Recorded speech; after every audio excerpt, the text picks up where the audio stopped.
Yes, thank you. Nandri Vanakam. Sri Imtiaz Jalil. Thank you sir. Sir, अपनी विकास के बारे में ये सरकार क्या क्या कितना अच्छा काम कर रही है, ये बार बार अपनी पीठ थपथपाने वालों के लिए मैं अपना कबूलनामा पेश करने के लिए आया हूँ। ये फाइनेंस मिनिस्टर निर्मला सीतारमण की बजट स्पीच है सर। पेज नंबर 3 के ऊपर 6 नंबर पॉइंट है, सिर्फ 2 लाइन पढ़ता हूँ। The worries about food have been eliminated through free ration for 80 crore people. यानी कि सरकार खुद मान रही है कि 140 करोड़ की आबादी के अंदर 80 करोड़ लोगों को हम मुफ्त राशन देने का काम कर रहे हैं। ये आपका विकास है। आपने खुद ने कबूला है 10 साल की आपकी उपलब्धि क्या है, तो आप 80 करोड़ लोगों को मुफ्त राशन देने का काम कर रहे हैं। ये फाइनेंस मिनिस्टर ने खुद अपने बजट स्पीच के अंदर कहा है।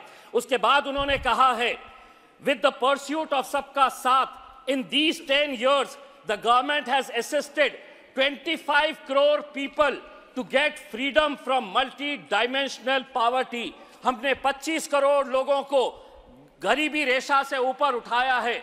मल्टी डायमेंशनल पॉवर्टी क्या होती है, ये फाइनेंस मिनिस्टर ने हमको बताना चाहिए। यानी कि 80 करोड़ को मुफ्त राशन दे रहे थे, 25 करोड़ को आपने गरीबी रेखा के ऊपर उठाए हैं। 10 साल के अंदर 105 करोड़ लोग यानी कि गरीब थे, ये आप मान रहे हैं। यह आपकी 10 साल की उपलब्धि है।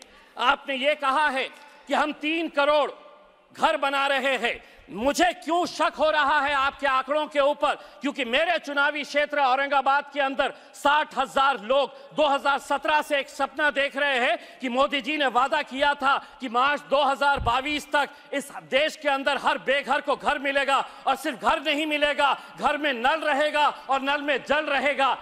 घर देना तो बहुत दूर की बात है अध्यक्ष महोदय, एक घर का काम की शुरुआत भी नहीं की गई है। 60,000 लोगों को अगर आपने सपना दिखाए है, तो क्यों आप यह झूठा सपना दिखाए हैं कि 60,000 लोग को एक घर देना बहुत दूर की बात है, बनाया तक नहीं गया है।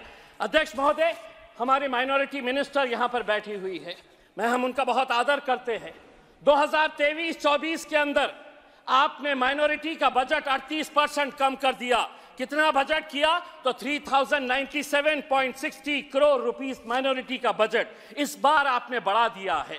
लेकिन हम आपसे पूछना चाहते हैं कि पिछले साल का जो बजट था उसके अंदर खर्च कितना किया गया है, ये आंकड़े भी आप दिखाया करिएगा। क्योंकि बजट अनाउंस तो किया जाता है लेकिन खर्च नहीं किया जाता है। आप मदरसों का बजट घटा दिए हैं और आपने प्री मैट्रिक स्कॉलरशिप, यानी कि आपने मदरसे से आपको परहेज है लेकिन बच्चों को स्कूल के अंदर तो जाने दीजिए, आपने प्री मैट्रिक स्कॉलरशिप का बजट भी 433 करोड़ से घटाकर आपने 326 करोड़ रुपीस लेकर आए।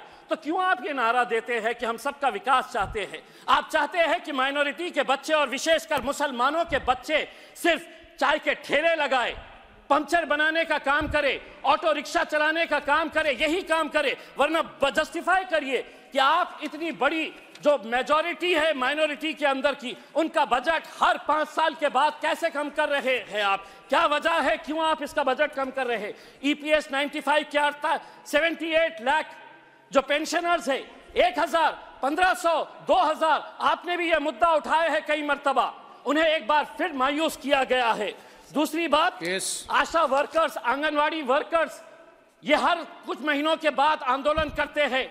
आप ये छोटी छोटी बच्चियों को, माँ को जो प्रेग्नेंट है, उनका इलाज, उनका देखरेख करने का जो काम करती है, आपने उनको कहा कि हम आपको भी हेल्थ कवर के अंदर लेकर आएंगे लेकिन आपकी पगार नहीं बढ़ने देंगे। 7,000 रुपये मिलते हैं आशा वर्कर्स को, आंगनवाड़ी वर्कर को पूरी मेहनत करने के बाद भी 15,000 रुपये मिलते हैं। आज क्या वजह है कि आज उत्तर प्रदेश का नौजवान जो है वो इजराइल में जाकर मजदूरी का काम करने के लिए तैयार है, क्योंकि वहां पर 1,37,000 रुपये सिर्फ मजदूरी करने के लिए उसे मिल रही है। और यहां पर हम 15,000, 7,000, 2,000 रुपये EPS पेंशन के नाम के ऊपर, आशा वर्कर्स के नाम के ऊपर हम दे रहे हैं।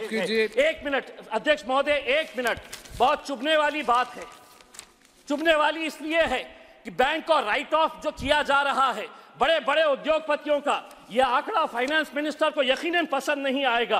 कितना राइट ऑफ किया गया है 2014 से 2023 तक, तो 14.56 लाख करोड़ Yes. लाख करोड़ रुपए की मैं बात कर रहा हूं। और रिकवरी कितनी हुई?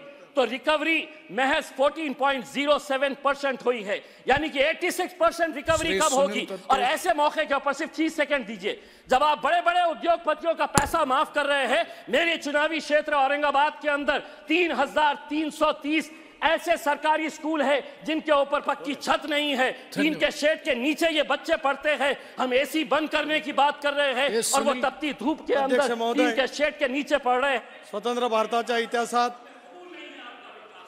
थँक्यू श्री सुनील विकासाच्या तटकरे. क्षेत्रामध्ये ज्यांच्या कुशल नेतृत्वाखाली गेले 10 वर्ष देशाला विकसित करण्याचा